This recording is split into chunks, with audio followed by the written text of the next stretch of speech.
Good afternoon, and thank you for joining us for this presentation from the Health and Care Professions Council on our standards of continuing professional development and the audit process. My name is Jonathan Jones, and I'm the Stakeholder Communications Manager at HCPC, and I'm joined today by Geraldine O'Hare, who's one of our HCPC partners and also a CPD assessor. I wonder if I could begin just by asking you to briefly introduce yourself, Geraldine. Thanks, Jonathan. Good afternoon, everyone. My name is Geraldine O'Hare. I'm a registrant with the HCPC. I'm also a partner and a CPD assessor, and I'm a forensic psychologist. Thanks, Geraldine. We'll be hearing a bit more from Geraldine later on this afternoon. So here, first of all, is what we're going to be covering off for you. So I'll start by talking you through our standards for continuing professional development in quite a bit of detail. And then I'm going to give you some examples of activities and also some of the evidence that you could use to go alongside those activities if you were selected for audit. I'm going to talk you through the audit process itself, so what would happen if you were selected for audit, and also talk you through the profile. So that's the profile you'd have to put together if you were selected and what that would involve and what our assessors would expect to see.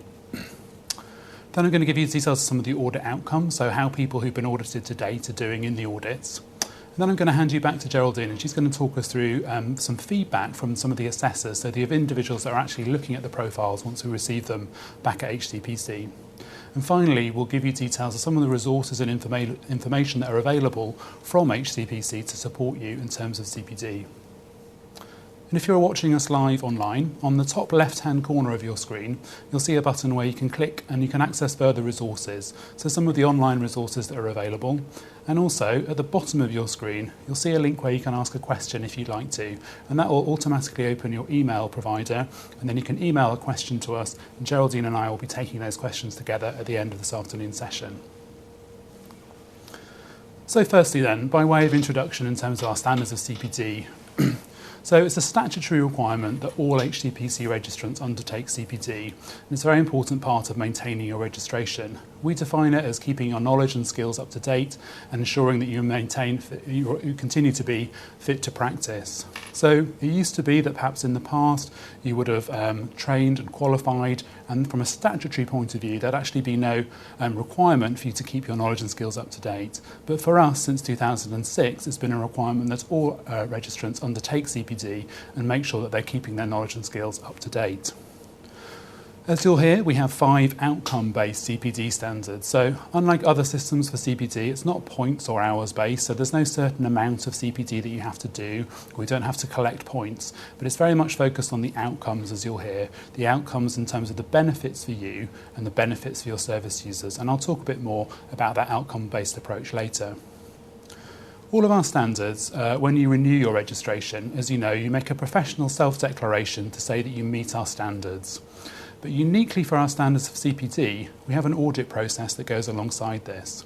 So all of the others you make a self-declaration, but for CPD, because it involves actually undertaking activities, when we devised the standards for CPD, we wanted to have a system whereby we could look at the compliance with these standards and actually look at what registrants were actually undertaking in terms of CPD.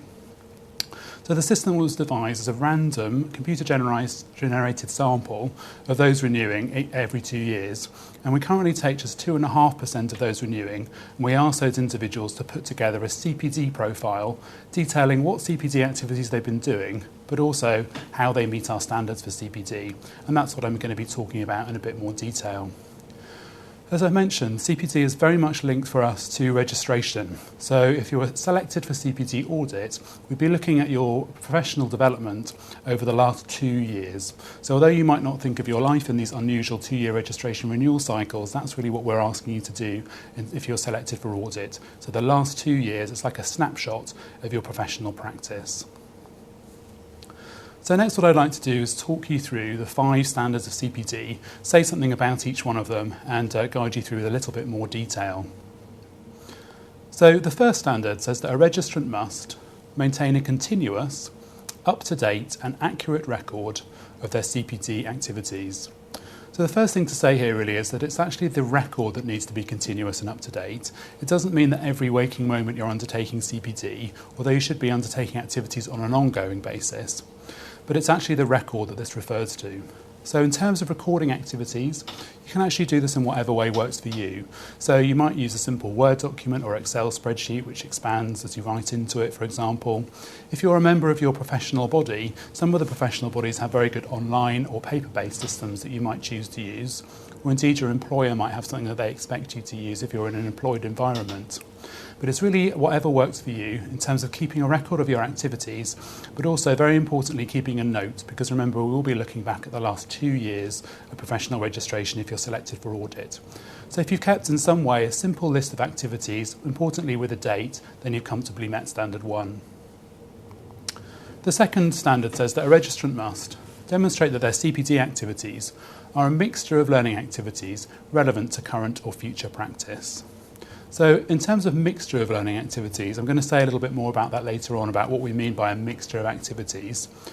But current or future practice, now that's in there because obviously we hope that the CPD activities that you undertake will be relevant to what you're doing, but also the very developmental nature of CPD means that it could well relate to perhaps an area of work or that you want to move into, or a change to your scope of practice, or maybe you want to move into working with a different client group, for example. So the kind of activities that you're doing should be relevant to either your current or your future practice. The next two standards I'm going to read together, standards 3 and 4. And the reason for that is that I hope you'll see they're very much two sides of the same coin. So the first one says that a registrant must seek to ensure that their CPD has contributed to the quality of their practice and service delivery. And number 4 says that a registrant must seek to ensure that their CPD benefits the service user. So as you can hopefully see, two sides there of the same coin. The first one very much about you and your professional practice, and the second one about the benefits for your end users. Now, something very important to note there is in terms of service users, we're very aware that the use of language can be quite contentious. And for you, service users might be patients or clients, or you might simply refer to them as service users. But we don't actually mean just the end users in that context. So in terms of your HCPC registration, in terms of CPD, service user could be anyone who's infected in any way whatsoever by your professional practice. So, for example, if you work in academia, then your service users could be your students. Also, if you're a manager, then your employees could be your service users. So anyone who's affected in any way.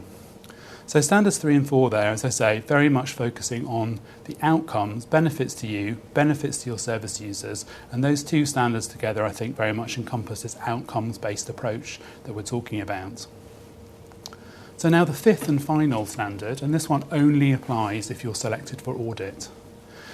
And it says a registrant must, upon request, present a written profile, which must be their own work and supported by evidence, explaining how they've met the standards for CPD.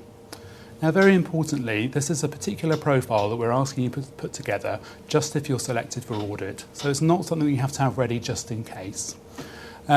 Must be your own work and supported by evidence. Well, must be your own work might sound very obvious, but that's in there because we are aware of organisations who, for a fee, will offer to put this kind of thing together for you. Now, obviously, that's very much against the spirit of the standards and about the self-directed approach to learning that they take. So, if you're selected at the same time as somebody else who works alongside you, it's quite likely that you may well have done the same activities, and indeed you may well choose to reflect on them in the same kind of way. But actually putting the profile together itself, that must be your own work. It says they're supported by evidence, and I'm going to talk a little bit later in a bit more detail about what we mean by evidence and about the sort of things that you could submit. So those there are our 5 standards for CPD. Next, I want to move on to talk a bit more about different types of activity. So if you remember, standard 2 said you need to do a mixture of activities. So for the purposes of audit, you might argue, perhaps slightly artificially, what we've done is we've divided activities into 5 different categories. And the reason why we've done that is partly to reflect the fact that people like to learn in different ways, so people have different learning styles, and different styles will suit different individuals. But they also reflect, to an extent, the opportunity for access to different types of learning that people might have. And that might be through financial, budgetary constraints, or might be through time constraints, but also it could even be through geographical constraints. So, for example, if you're in a very remote rural area, it might be unlikely that very large conferences would frequently come to your area, so your access to that might be slightly limited. So different types of learning and different levels of access to learning. The first type of learning then, and I'm going to talk you through them very briefly. The first is what we call work-based learning, things like learning by doing, reflective practice, doing an audit of patients, those kind of things, something that you do at work. If you're in an employed environment, these might be compulsory things that you have to do. So a number of health and care professionals have to do cardiopulmonary resuscitation every year, for example, might have to do health and safety training, moving and handling training, things like that. Not always things which are necessarily supplied by your employer, but if you're in an employed environment, your access to these types of learning are probably likely to be higher. Reflective practice, what we mean there is it means different things to different people. So for some professions, it'll be very much part of your practice, reflective practice, but for others, it'll be perhaps less familiar. But what we mean really is coming across something in your professional working life, and maybe as a result of that, reflecting on it, changing in some way what you might do, and perhaps as part of that, you may well speak to colleagues or a manager, or do a little bit of research around it, reflect on how things went, and maybe do things differently in the future. And that in itself could be an example of a CPD activity. Second type of learning is what we call professional activities, being involved in your professional body in some way, or being a membership of a specialist interest group, for example, or getting involved in mentoring.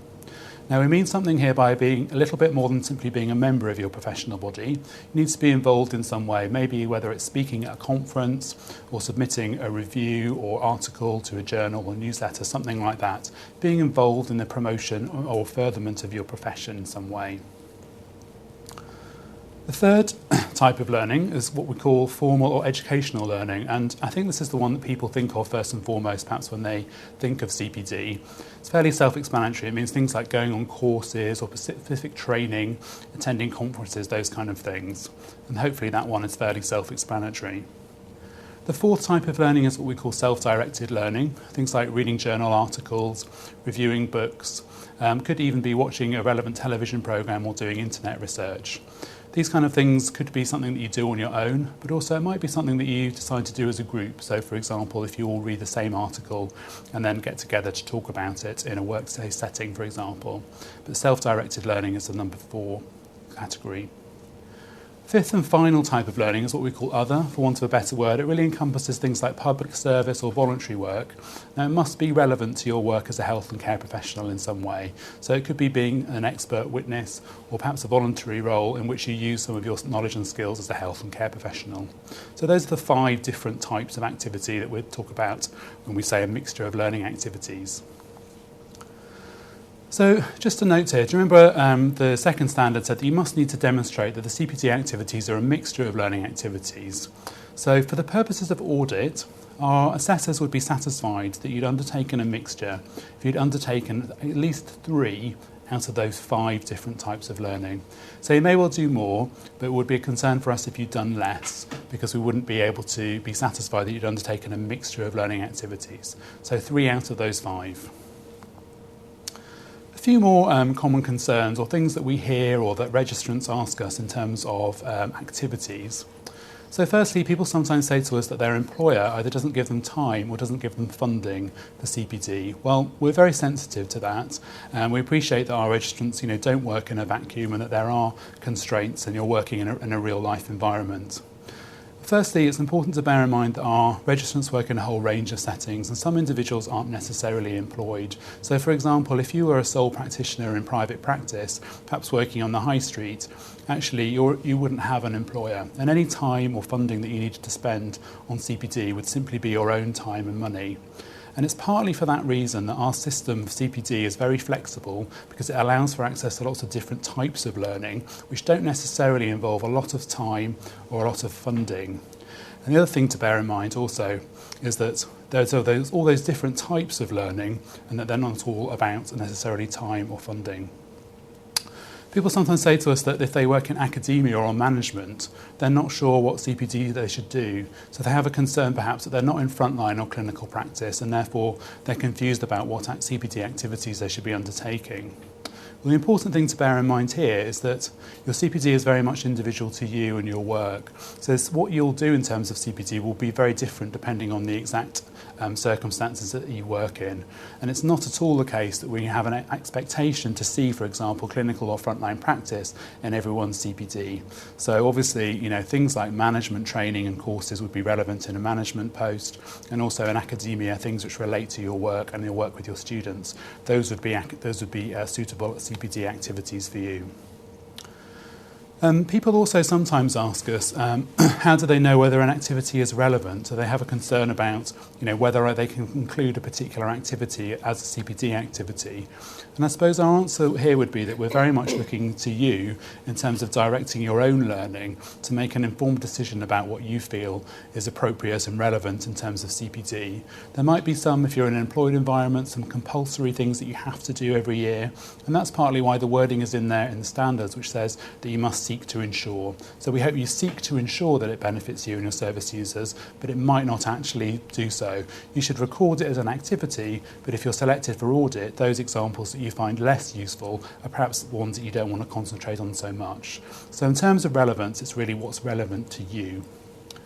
Some people say the activity I'm doing isn't down on the list, and by the list what they mean is that we provide some examples both online and in our publications, some examples of CPD activities. And the really important thing to bear in mind there is that of course they're not exhaustive lists, they're merely some examples, so please don't have a concern that if something that you've done isn't included on that list, please don't have a concern that you can't use it in terms of CPD. So next I'd like to talk a little bit about evidence. So if you're selected for audit, you'll be expected to include some evidence in your profile which relates to the activities that you're undertaken. And what we've done with evidence here is we divide it into three different categories. So it's not quite the same as the activity, so you don't have to include all of these different types of different types of evidence. But just for the purposes of explanation, what we've done is divided it into different types of evidence. So the first type of evidence that you might include is what we call materials from others. Things like certificates, letters from users, carers, students or colleagues. So if you've been on a course, for example, somebody's given you a certificate or perhaps feedback or anything that you've received from someone else, that would be an example of something from another person. The second type of evidence is what we call materials that you've produced yourself, presentations you've given, reports, information leaflets, induction materials for new staff. So obviously, as the name suggests, something you put together yourself. Information leaflets, we mean there really maybe if there's something that you've produced for service users or clients. Materials for new staff, we've thrown that in there as an example because obviously, as I said already, if you were a manager, then actually developing new induction materials could be a CPD activity. So don't think just about those activities about clinical or frontline practice. The third type of evidence is what we call materials that show you've reflected on and evaluated your learning and work. It could be things like personal development plans, evaluations of courses or conferences attended. So this is a little bit where the reflective practice might come in. It's also an area where the evidence that you submit, so you might need to think a little bit more creatively about what you could actually submit. It'd be absolutely fine to submit, say, diary or journal entries or notes from a meeting. Those kind of things would be absolutely acceptable in terms of evidence. So here are a few of the sort of common concerns or some of the queries that come up from registrants in terms of evidence. So firstly, people ask us, does it need to be signed off? Well, the short answer is no. So if you record activities, that log that you've kept is what you'd need to supply in terms of the list of activities that you've done. We're not asking anyone else to sign off that in any way. People sometimes ask us, perhaps because of that, how do the CPD assessors know that they've actually done the activity? Well, the important thing to bear in mind with evidence is that we're not really talking about evidence like you'd have in a court of law. So we're not looking for actual proof that something's taken place. Because, as you know, as a registrant, you're bound by the standards of conduct, performance and ethics to act with honesty and integrity, and that includes, indeed, in your dealings with your regulator. So effectively, we expect you to be truthful and to be honest and to tell us actually what you've done. But the activity that we're looking for in terms of evidence, what the assessors are looking to see is some kind of documentation or information that relates to or supports or shows that that activity has taken place. So the assessors effectively trust you that you've done the activities, but the evidence is designed to expand and develop and document on that really. Something else we are asked about is how much evidence people need to keep. Well, I'll talk a bit more about that when I talk about the profile and submitting evidence. But in terms of what you keep in your CPD log on a day-to-day basis, really it's worth bearing in mind that the sort of evidence you need to have should be sufficient if you had to go back and look at the last 2 years and you wanted to reflect on the activities. You probably need to bear in mind that you need to keep sufficient evidence which allows you to be able to reflect back on that activity. So obviously keeping copies of presentations that you've given, conferences that you've attended, those kind of things. But in terms of those sort of more reflective things, think about maybe keeping some kind of log that allows you to record things in a way which would be meaningful if you were to refer back to them as late as in 2 years' time. So a few hints and tips there in terms of evidence. I want to talk next a little bit more about the audit process. So what would actually happen if you were selected for audit and what you'd be expected to produce. So if you're selected, you need to put a CPD profile together. And I'm going to talk you through briefly now what the profile is and exactly what it would look like. So it has 4 sections, and you can look at the pro forma actually on our website now if you want to. It's on the CPD section. You don't, as I've already said, it's very important that you don't have this ready just in case, but if you want to have a look at the form, it is there for you if you want to look at it. As I've said, it has 4 sections, and I'm going to run through them briefly. So the first section is a list of CPD activities that you've undertaken for the last 2 years. So importantly, this is a simple list. So of course you'll have somewhere where you're logging or recording all of your CPD activities and keeping copies of all your evidence. We're not asking you to send that to us here. We're just asking you to provide a simple list, importantly with the date, because the assessors will be looking to see the activities have happened in the last 2 years. And obviously this relates very closely to Standard 1, so that maintaining a continuous and up-to-date record of your activities. And if you're able to provide this list here, then obviously you'll comfortably meet Standard 1. The second part of the profile is a summary of your recent work, and we ask you to do this in a maximum of 500 words. Now, the sole purpose of this section is purely to allow the assessors to see that the activities that you're undertaking are relevant to your current or future practice. So it's not anything more than that. So we're not checking up in any other way. It's simply to allow us to see the relevance. You need to take a sort of broad brush approach here. You've got a maximum of 500 words. You don't have to use all of those words, but you've got a maximum of 500 words. So if you have a job description, that's a good place to start. Just broadly something about who you are, what you do, the kind of work that you get involved in, and maybe something about the client groups that you work with perhaps. So a broad overview of your work there in 500 words. The third and largest part of the profile is the statement of how the standards have been met, and we ask you to do that in a maximum of 1,500 words. Now, because it is the largest part of the profile, I think we hear that it's often the part of the profile which causes people most anxiety. The thing to bear in mind here is that it's not an essay writing competition. We're not expecting perfect glowing prose, but you could use bullet points, you could use note forms, you can actually approach this however you want to. And actually it's left deliberately open, but I think that openness sometimes can cause people a bit of anxiety. So as a guideline, one very good way that people have approached this is to take perhaps 4 or 5 activities, and for each activity say something about what they did, give some reflection on the benefits to them or benefits to the service users, and also if it's affected how they might practice in the future, then so much for the better. Probably don't want to choose less than 3 activities, because remember you need to demonstrate that range of activities, and probably not wise to choose more than 5 or 6 activities, because you'll start to find that you're running out of words to say something meaningful about each of those activities. So that's one very successful way in which people have approached this part of the profile. And the fourth and final part of the profile is your supporting evidence. Now, very importantly, you should only submit evidence which relates to the activities that you've chosen to speak about in section 3 of your profile. So again, you don't need to send us your whole CPD log, but just pick out that evidence which is relevant, supports and relates to the activities that you've chosen to speak about in section 3. And one final thing on evidence, it's very important that you don't send any original documents because it won't be returned to you. So if you need to send actual documents, please do photocopy them and send us the copies. A bit more about the audit process now, so in terms of how it actually works and the timelines. So I've already mentioned that it's linked very much to registration renewal. So what happens is, within 10 working days of receiving your registration renewal reminder, if you've been selected for audit, so if you're amongst that 2.5% of individuals, you'd receive a separate letter within 10 working days letting you know that you've been selected for audit, and at that time you'd receive further information and guidance and details of how to submit your profile. Also, just like registration renewal, so you have 3 months in which to renew your registration, equally you have 3 months in which to submit your profile. And also, like registration renewal, if you haven't renewed, and if you've been selected for audit and you haven't submitted it, then after 2 months we'll send you a reminder asking you to submit your profile. You might ask who looks at these profiles or what happens to them. Well, the answer is that they're reviewed by CPD assessors, one of whom I have with me here today, who are HCPC partners. So we at the Health and Care Professions Council are not health and care professionals, and we wouldn't therefore have the necessary skills and expertise to look at these profiles. So what we do is we recruit and appoint professionals from the professions that we regulate, and they receive specific training on looking at the profiles and assessing them against the standards.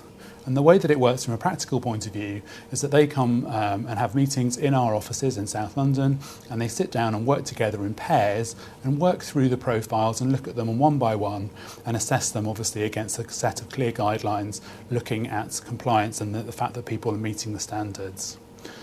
Now, at least one of those individuals will be from the same part of the register as you. So in practice, it's usually both. So if you're a physiotherapist, both of those individuals will be physiotherapists. Now, they might not be from exactly the same modality or have the same working background as you, but we've made a commitment that at least one of them will be from the same part of the register, because of course there'll be profession-specific knowledge that those individuals will need. A bit more on the audit process now in terms of how it will actually work from a practical point of view. So when we receive the profiles at HCPC, the first thing we do in the office is to have a check through to make sure that everything's in the profile. And that's just a simple desk-based exercise whereby we look through to make sure that everything you said is in the profile is actually included. And if when we look through we find that something's missing, we'll ask you to resubmit your profile and send it back to us within 28 days. Now those are usually simple administrative errors, so perhaps on photocopying it, some pages have got lost, or you said that you've included something and when we've looked at the pack it's not in there. Obviously we're not in the process or the business of removing people from the register or taking any action against people for simple administrative errors, so there's obviously straight away an opportunity if you put anything like that right. Then what happens when the assessors look at the profiles? For the vast majority of individuals, the assessors will look at the profiles, they will see that it meets the standards, and you'll receive a letter in the post from us thanking you for taking part in the process and letting you know that your profile meets the standards. And for the vast majority of individuals, the process simply ends there. However, the assessors do have a number of options open to them. So firstly, the assessors might request further information, and again you'd have 28 days in which to supply this. Now what we mean by further information is that, for example, on your profile might include a good range of activities, but maybe you've talked a lot about the benefits to you as a professional, but haven't reflected very much on the benefits to your service users. And if that was the case, or if there was any anxiety about the profile meeting the standards, then the assessors would write to you with very clear guidance as to what was missing, and they'd ask you to put that right, and again, resubmit that back to us. The assessors also have a further option open to them, and that's to give you further time, and it could be up to an additional 3 months to address shortfalls. Now, when we talk about shortfalls, we don't mean that you wouldn't have done enough CPD, because as you know, we don't have points or hours, so we would never actually say to you, you haven't done enough CPD. But in terms of shortfalls, what we mean there is that you might not have been able to demonstrate that you've done a range of activities. So for example, if all your activities are a certain type or 2 certain types of learning, then our assessors could give you up to an additional 3 months, and that's additional time which to actually undertake additional CPD activities to allow you to address those shortfalls. So as you can see, we really want you to meet these standards, and there's lots of opportunities for you to put things right. However, if a registrant doesn't meet the standards, their registration will not be renewed, and I think that's worth bearing in mind that CPD is a statutory requirement, and it is actually a requirement that you're able to demonstrate that you meet the standards if you're selected for audit. However, if you feel that your profile meets our standards and the assessors have said that it doesn't, like all of our processes, there is an independent appeals process, so you could appeal that decision. And the other very important thing to say is that throughout the whole of this process, your name would remain on the register. So if you've renewed your registration, throughout all of this process, your name would stay on the register whilst we look at your profile. In terms of audit outcomes, the very overall message is a very positive one. So the vast majority of registrants are successfully completing these audits, and there's a very small number of individuals who are being removed.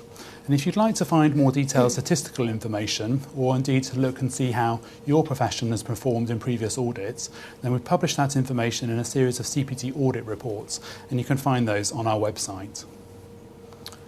Next, I'm going to hand back to Geraldine, who's one of our CPD assessors. And Geraldine's going to give us some feedback from her experience of auditing the profiles. Geraldine. Thank you, Jonathan. Good afternoon again, everyone.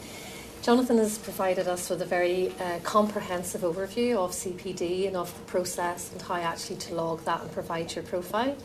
As a CPD assessor, what I'd like to do is run through some of the issues that we have found through assessing your profiles that may be helpful for this process.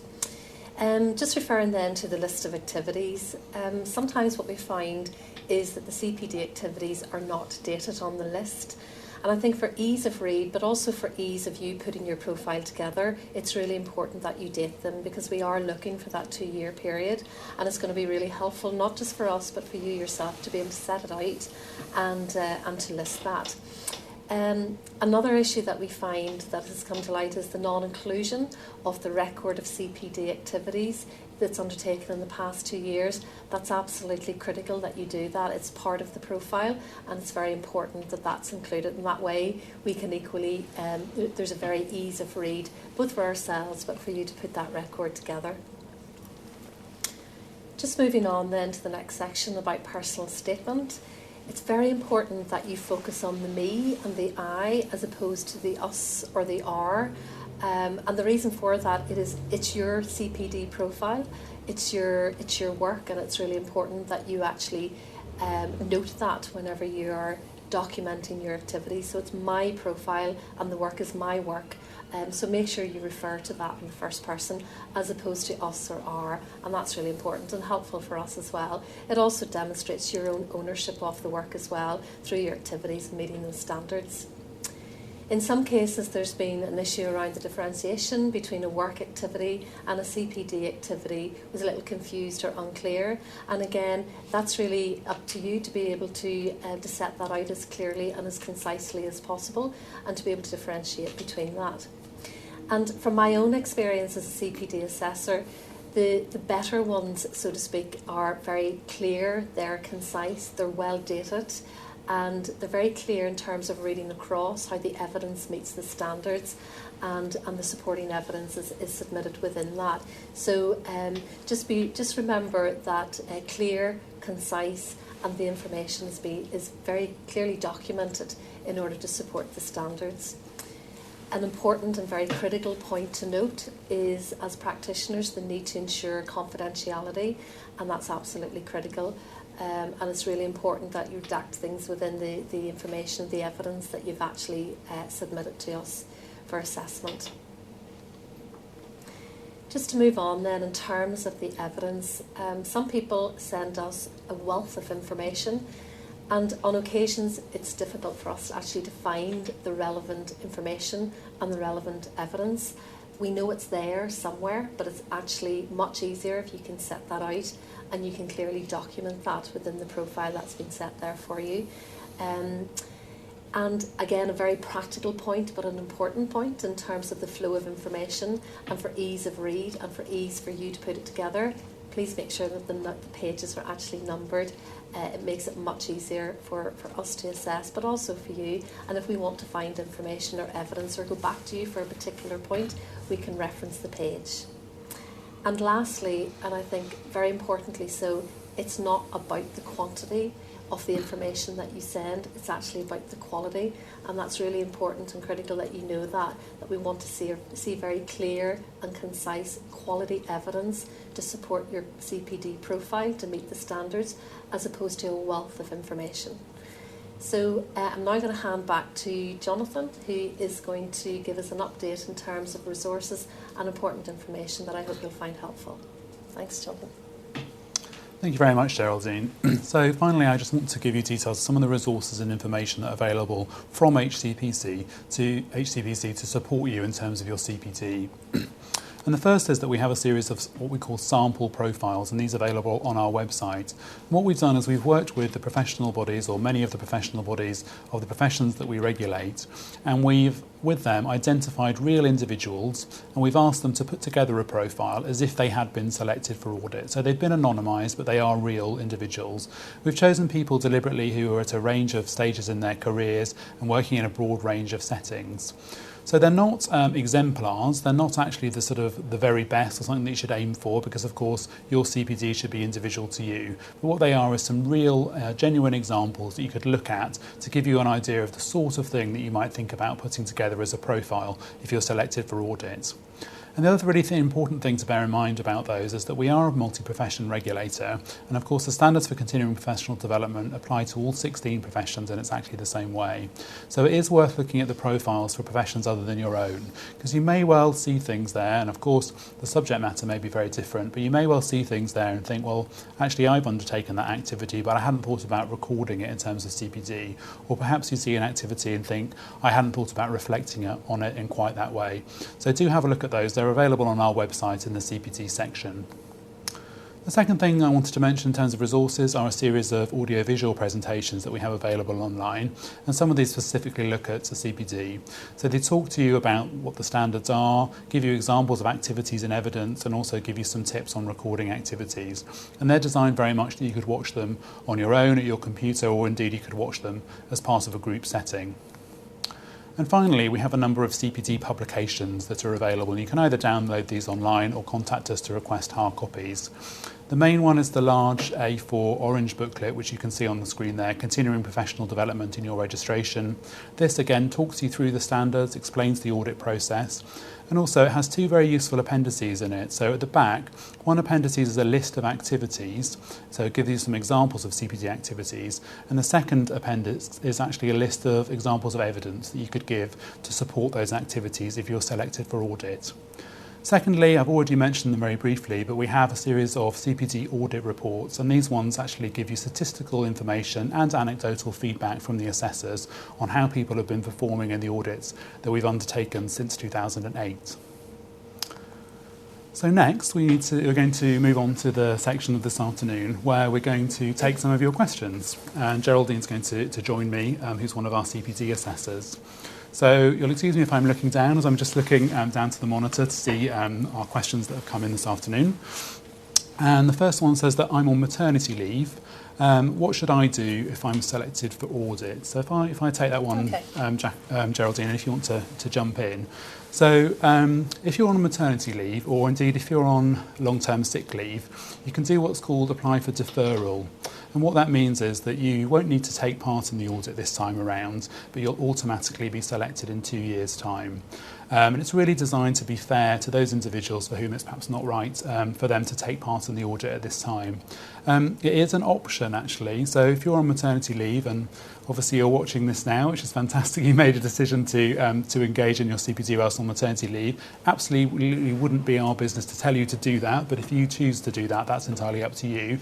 And equally, if during the time that you have been working, so say you've been on maternity leave for a year of the 2-year period, but if in the time that you've working, you feel you've done a fantastic range of activities actually, and you're really keen to take part in the audit, then of course you could do that as well. So yeah. It is an option. You don't have to do that. I'm just looking, the next one is about somebody working part-time. So they say, I only work part-time, and will I be able to demonstrate enough CPD? So Geraldine, maybe if I could come to you on that, presumably when you're looking at profiles, you must find that ones from people who are working part-time must look a bit different to those yes. people who are in full-time employment. Yes, that's right, and they do indeed, Jonathan, look a bit different. I suppose the key to this is to tell us that you're working part-time, and we will acknowledge that and then accept that as part of your CPD profile. I think one of the benefits of our system is that it's outcomes based, so it's not based on hours, it's not based on figures or points, so it's really up to you to be able to demonstrate the activities that you have engaged in if you are part-time, and ensure that they meet the standards. But the critical thing is to tell us that you are part-time, and clearly it will be different, but we will acknowledge that through receipt of your CPD profile.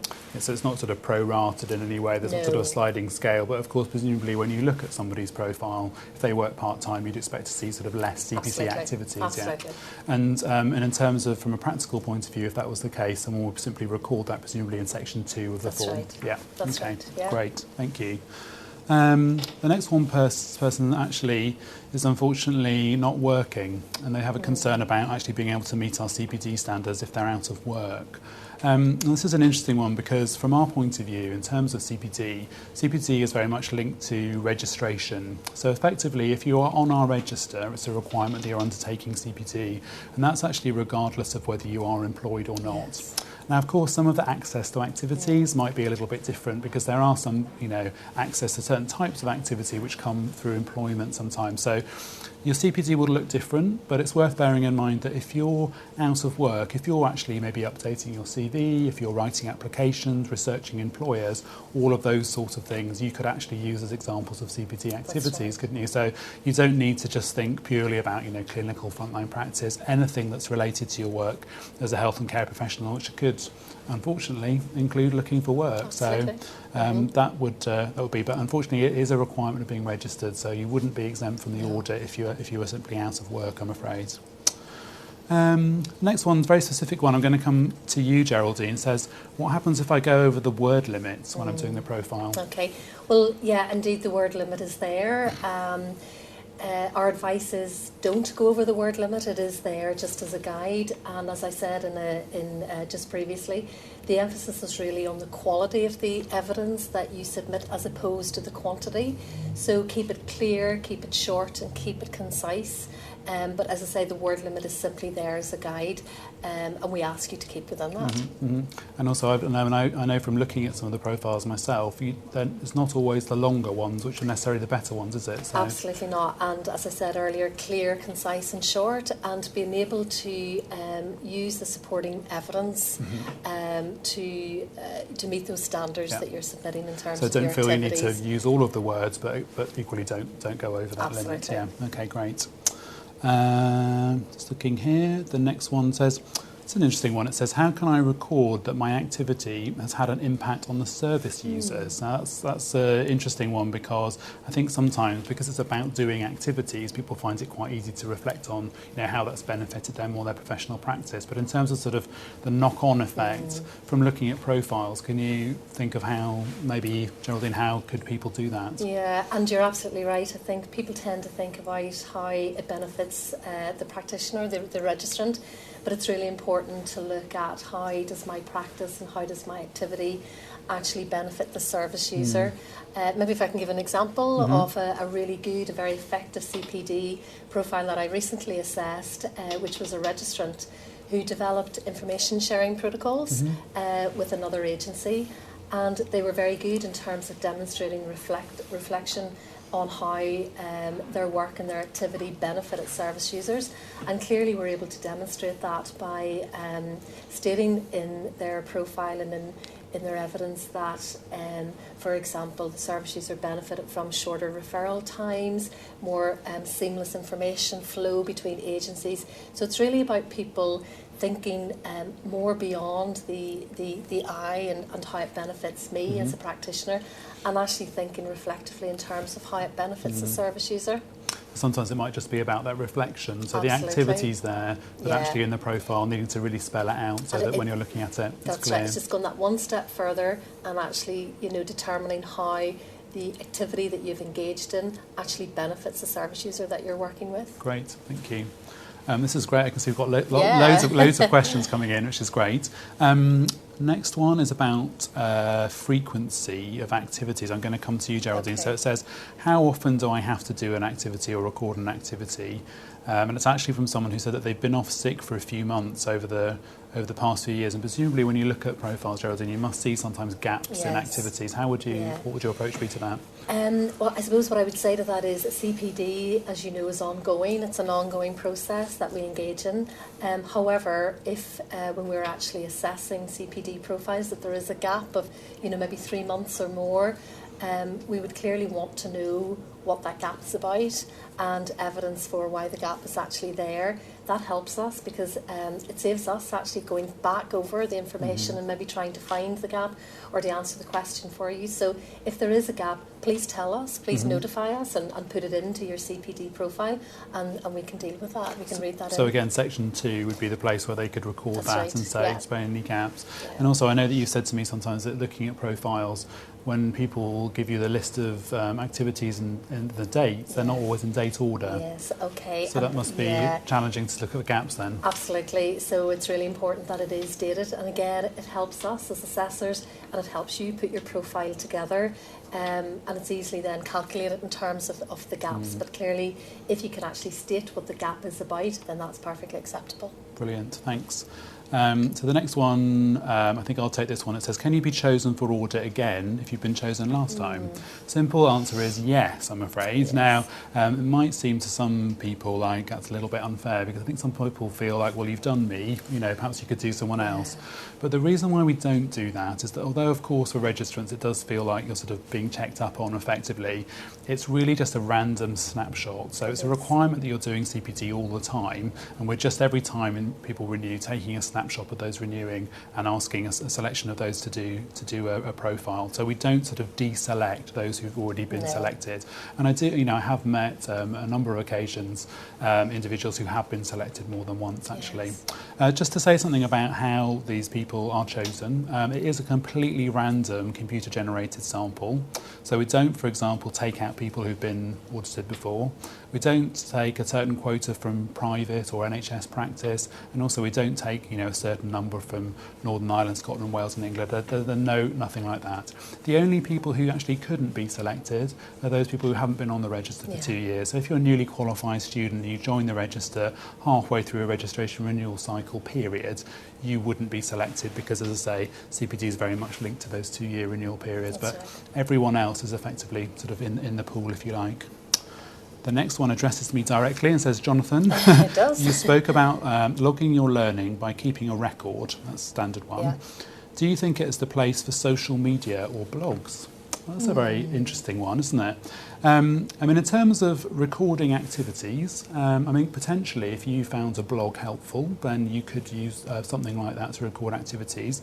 I think you'd need to be very careful about confidentiality. Yes. And I think you'd need to pay very close attention to making sure that you're removing any service user identifiable information in any activities that you're talking about. I think a blog, if you were keeping it a blog, and maybe if you were reflecting on aspects of your profession or developments in your profession, that I think in itself could be a really good example of a CPD activity. But in terms of using that to record your activities, I'm not so sure about that one. But obviously, whatever works for you, bearing in mind, what you'd need to put together if you were selected for audit, could you take that information? And also, absolutely being very careful about service user identifiable information there, I think. This person says, I've been introduced to an online system, a company that offers a system to help me organise my CPD. It says that it's approved by HCPC and they will organise the final profile for me if I get audited. Is this acceptable? Interesting one. I think by all means you can use whatever system you want to record your activities. But that putting the profile together, that must be your own work. So if you come across a system online and you have any doubt and think that actually, if I'm using that, I'm not actually putting my profile together myself, I think our guidance would be to steer clear of that. Yeah, and I think, just reflecting back to the previous slides, that your CPD profile must be your profile. And what we stress is the importance of referring to the I and me. And so I think personally putting that together is of much more benefit to you as a registrant. Thanks, Geraldine. I think that's really useful advice from you as a registrant as well, actually. The next one says, as part of CPD, many HCPC registrants take students on placements. HCPC has no specific guidance or requirements for updating mentoring skills. Are there any plans for HCPC to recognise mentoring or practice education, or plans for a structure or generically approved qualifications for registrants who are mentoring students? Okay, this is a really interesting area. For those of you who aren't aware, as part of our standards of education and training, they set out criteria which education providers need to have in place to supervise and set up practice placements. So that guidance is actually really for education providers, and that guidance sets out very clearly, who the practice placement educators should be, the types of, the fact that they need to be on our register, the types of skills that they need to have. So there are some standards around that, but they're really for education providers, and from our point of view, the onus is on education providers to make sure that those practice placement educators are really up to scratch.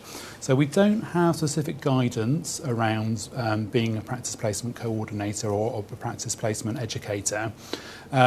But obviously, Geraldine, fantastic example of a CPD activity, isn't it? So, generally there'd be specific training that you'd undertake, and a great learning opportunity getting involved in that. Absolutely, and benefit to the service user, who in this occasion would be students. Yeah, absolutely. Yeah. I mean, but from our point of view as a regulator, it's not specifically part of our remit, and it's not something that we're looking to cover off specifically. But yeah, a great example of a CPD activity.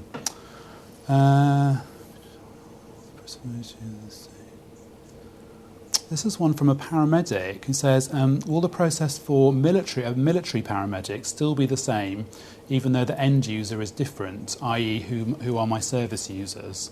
I think the process would be exactly the same, wouldn't it, Geraldine? So, and I think we've already outlined a bit that, service users could be... They can be wide and varied, and it's really about, you making that decision who your service users are, and being able to evidence your activities around that. And I know you work in the probation service, don't you, Geraldine? So, your service users would differ again. That's right. Yeah, so same process, different service users, The next one says, can social workers who are working with service users but not in a social work role evidence this in their CPD? I suppose what I'd say there is just talk again about your CPD being absolutely individual to you and what you're doing, and doesn't need to be just about frontline practice. They're saying not working in a social work role. I mean, that's another one that a number of our registrants, they need to be on our register because it's a criteria their employer, but they might not actually be using one of our protected titles. So they might not be actually working using the title social worker, but it may well be that their employer needs them to be registered with us. So they would be undertaking CPD which was relevant to their specific work, regardless of the professional title that they're using. So again, it's about thinking about the fact that CPD very much linked to regration. So effectively, you're on our register, you need to undertake CPD, but it will be individual depending on the role that you're working in, I think. Someone says, can I get additional feedback on the areas I was weak or strong in on my profile, or how I could improve, example? Well, at the moment, we don't give feedback specifically on profiles, and there's a couple of reasons for that. So, firstly, all of our standards are minimum threshold standards. So, as you know, Geraldine, you either meet the standard or you don't meet the standard, unfortunately, and that would be a concern for us. So, you can't really meet the standard. Do you know what I mean? You can't. And I suppose just on that, Jonathan, you will hear from us if we need further information. So it's not about giving you feedback on a good CPD profile, because if it's a good CPD profile, you will hear through a letter. But the only way that you will hear from us if we need more information to assess that profile. But we have responded to that a little bit actually, because we've heard that concern from registrants, and we appreciate that often it can be a stressful experience. People put a lot of work into putting these profiles together, and it can feel a little bit like actually you don't get very much back. So a couple of things that we have done is we've looked at those letters that you receive. So we've improved those letters, so they do actually say thank you for taking part in the process, which is something. But it wouldn't be really appropriate for us as a regulator, or indeed proportionate for us to be able to give individual feedback to everyone. So not either sort of desirable or actually possible. But if you want more feedback, then of course do have a look at those CPD audit reports that we published, because they include not just statistical information, but they also have some more anecdotal feedback, don't they, from assessors, some top tips, things that were good in profiles and things that maybe were a bit more questionable or people didn't need to. So no feedback on an individual basis, but we are working to try and find ways where we can provide, general sort of feedback, which we hope will help people going through the process. But as you say, looking at those profiles, are a really good good learning point and good preparation for preparing your own CPD. Okay, great. Next question says, I have been given a certificate of recognition of my services by my trust and line manager. Can I add this to my professional profile?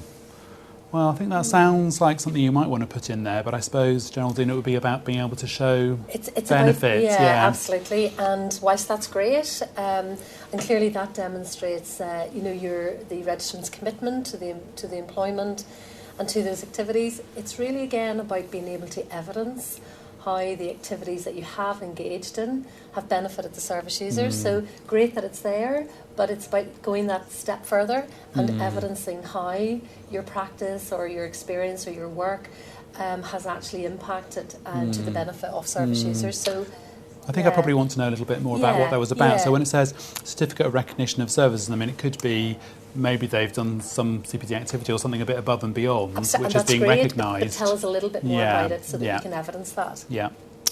Next one is, do you have to reflect on every piece of CPD activity, or is it enough, for example, to submit a certificate? Well, this is one I might come to you, Geraldine, because you must see this sometimes in profiles that people perhaps, send you good evidence, but in that section 3, you're looking for more than that, aren't you? Yeah, and to be honest, we're really, again, looking at the reflection and how you can be reflective in determining how your work or how your attendance at a particular course or a training event has benefited the service user. So, a certificate is great, but we need you to go that step further and actually tell us that by attending that course by which you received a certificate actually benefited the service user. Yeah, that's right. I mean, obviously, you should record, keep that in your log. Yeah. Keep a copy of that certificate, and you probably only want to reflect on everything, on the things that you've chosen to talk about in your profile. Absolutely. And so two different things there, really. Absolutely. So and I think having the certificate in your log. Yeah. Don't reflect on everything, but if you choose to talk about it, yes, we'd be looking for that. Absolutely. Reflection. And you're absolutely right, Jonathan.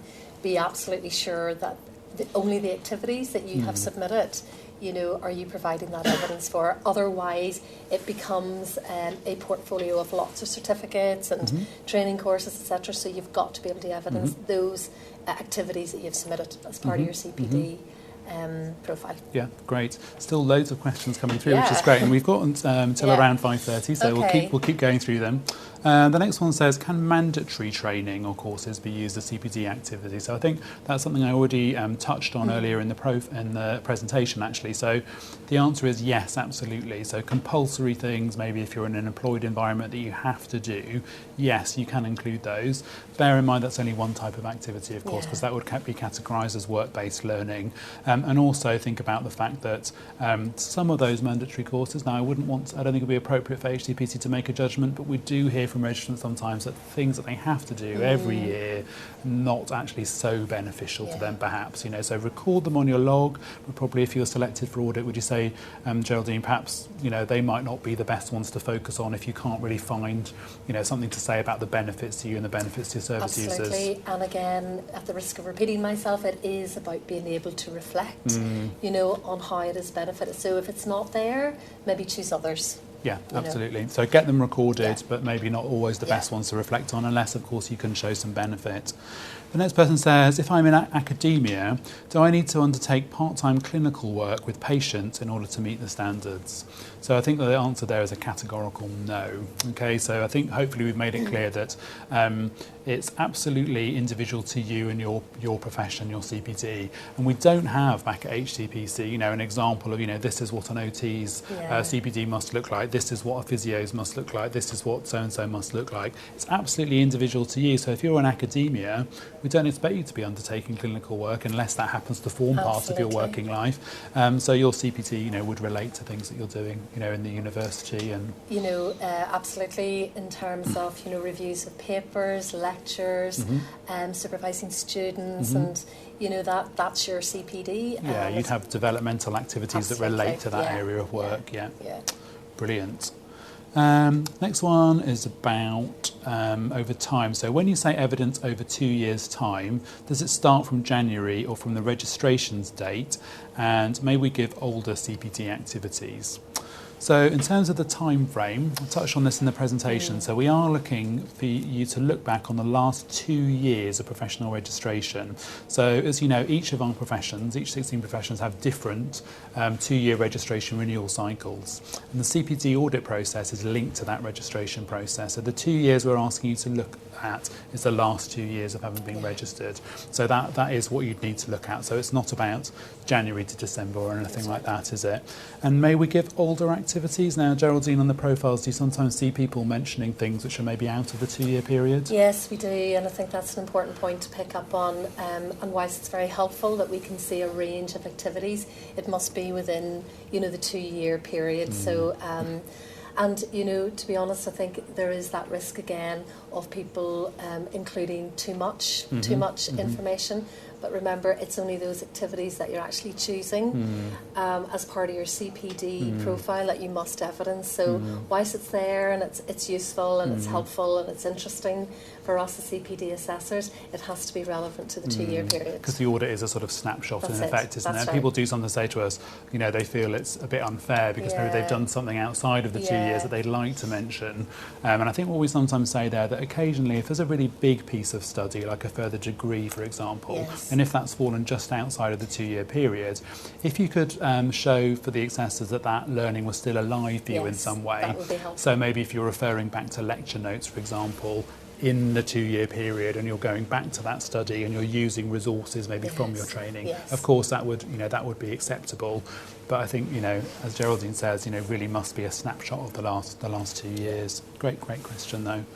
The next one says, should our evidence of practice or learning be phrased similarly to an academic essay, or can it be expressed in layman's terms? I might ask you, Geraldine, you must see a whole range of different approaches in profiles that you've seen. Yeah, we do. And I suppose how I would respond to that is that the assessors, as Jonathan has said earlier, are going to be those, within your profession. So we're familiar, obviously, with the terminology, but what I would say is to keep it straightforward, keep it concise, keep it simple, but at the same time, keep it relevant to your own profession. And so you can use obviously profession-specific terminology or abbreviations to an extent. You don't want it to be full of jargon, I suppose, but actually bear in mind that it is a professional audience reading it. So next question says, if my CPD is a reflection or self-directed study, how should I provide evidence of this activity? I think if I say something about that, and do chip in, Geraldine, if you want to. So I think as I touched upon when I was talking about evidence in the presentation, different types of activity might require different types of evidence. So for some things, it's very straightforward, isn't it? So if you've gone on a conference, gone to a conference or done a training course, and you've got a certificate. But people do often say to us, something like, self-directed study or reflection, how do I actually evidence that? Well, the important thing to bear in mind is that, we're not talking about evidence like in a court of law. It can be, just something that relates to and supports and shows that activity's happened. So it could be for self-directed study, if it's a journal article, maybe you've read just a copy of the cover page of that journal, that would be sufficient evidence. Reflection, it could just be some notes that you've made. Maybe if you had a particularly helpful supervision with a manager, diary entries, reflections that you've scribbled down. So it could be something quite informal, couldn't it? Not just a certificate. Absolutely, and to be creative in terms of how that is evidenced as well. Yeah, that's true. And think differently about how you evidence different types of activity would require a different approach. Next one is from the paramedic, who says, I work full-time as a paramedic and I'm about to undertake a BSc in paramedic science. Is my BSc study acceptable as my CPD evidence? Well, sounds like a fantastic example, doesn't it, of a CPD activity? Absolutely, it would be submissible. I suppose the thing that I would say there would be, if you were looking at that profile, Geraldine, you probably want to see some other activities as well, wouldn't you? Yeah, and whilst it's a wonderful example of a CPD activity, CPD it needs to be broad-ranging, so look at others. But yeah, absolutely a great example, and look beyond that and cite some other examples in terms of your evidence as well. Okay, great. The next one is about confidentiality, and it says, how do we ensure confidentiality for the service user in our evidence? So I guess what we're really asking you to do is follow any local protocols that you need to follow in terms of not using service user identifiable information. You must sometimes, unfortunately, see things in profiles that you perhaps think maybe shouldn't be in there, Geraldine. Yes, and again, just as I said earlier, it is your responsibility as a registrant to ensure client confidentiality. So, and that's absolutely critical. It's paramount. So, you know, as Jonathan has said, it's about following local protocols as well within that. It's not good. Yeah, and from a practical point of view, that could be simply, redacting documents, simply taking a marker pen, removing service user identifier information. Just on that note, actually, some people sometimes ask us about sort of conflicts of interest. So, if when an assessor looks at a profile, even though it's been anonymised, if it's clear that the assessor actually knows that individual, then they won't look at that profile. So there's a process whereby they would be removed from that. So if you had anxieties about maybe including names of work colleagues, for example, then you need to make a judgment on a case-by-case basis, follow local protocols, but we wouldn't necessarily expect to see that. Also, even on certificates sometimes, people, obviously you send a copy of a certificate, well actually it'd be helpful to remove your own name as well, because it should be anonymised, so make sure that you do redact appropriately. The next one says, is my employer responsible for providing us with time for CPD during the working day? That's quite an interesting one. I think I touched on this a little bit earlier. I mean, as HCPC, we don't actually have any regulatory authority over employers. So we register, as you know, individuals, but we don't actually have any authority over employers. So we can't say to them, you must allow time or you must allow funding for CPD. And we know some people who do, for example, choose to use their lunch hour to, maybe have a journal club or that kind of thing, or get together after work. But again, for us as a regulator, we can't actually say, you must use your own time to do it. Absolutely. So it's really about, making informed decisions about what you need to do to keep your knowledge and skills up to date. And also, as we've outlined, think about some of those activities that maybe, aren't so demanding in terms of time or cost, which you can fit in, creative about what they are, which you can fit in, exactly around your working day. And then I think we're going to have a final question now before we wrap up. So this one is actually, I'm going to come to you, Geraldine, on this one. So it's about how do the HCPC requirements fit in with that of my professional body. So you, Geraldine, I'm sure you're a member of your professional body as well. Right. How do the two fit together? Well, I mean, they fit well together because the evidence that you will provide for your CPD, you can read across that, and they may be different in terms of putting together the profile. Within the HCPC, as we say, they're outcomes based, so they're not based on points, they're not based on times, etc. But and use that information because it's there and you can read across that, and I think it's really important to be creative like that, and that's entirely acceptable. Yeah, I mean, we do hear from registrants sometimes that they find it a little bit onerous because obviously if you choose to be a member of your professional body, you'll be meeting one scheme, and obviously as a statutory regulator you have to meet our requirements. But when we devised those standards for CPT, we did obviously work with professional bodies of the professions that we regulated at that time. We looked at existing systems, and we found something where possible there's a lack of duplication where people can actually effectively transfer, certainly use the same activities and same evidence, and indeed, as we mentioned earlier, you might be using your professional body's system for recording activities, for example, and you could pull on that for your CPT audits.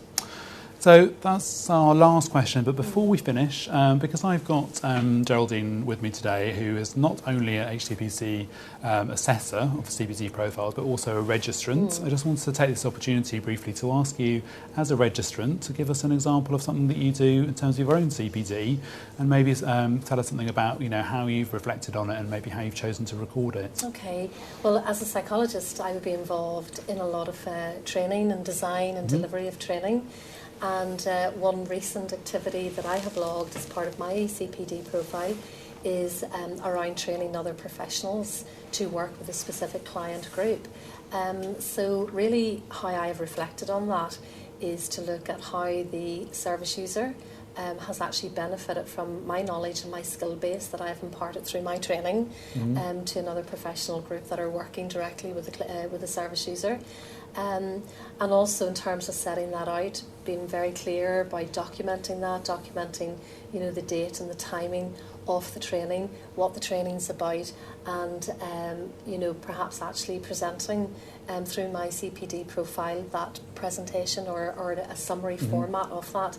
But critical to all of this is to be able to reflect appropriately on how my work and my activity as a registrant and as a practitioner actually benefits the service user. And I think training is a really good example right across the professions to demonstrate, CPD activities. Absolutely. So Geraldine, that example could apply to any profession. Absolutely. Really. And if you're delivering training, and it's an interesting one as well, because often I think people think of CPD maybe as attending a training course or somebody training you, but actually delivering training could in itself be a fantastic CPD activity, particularly if that isn't part of your sort of everyday working life. Yeah. Brilliant.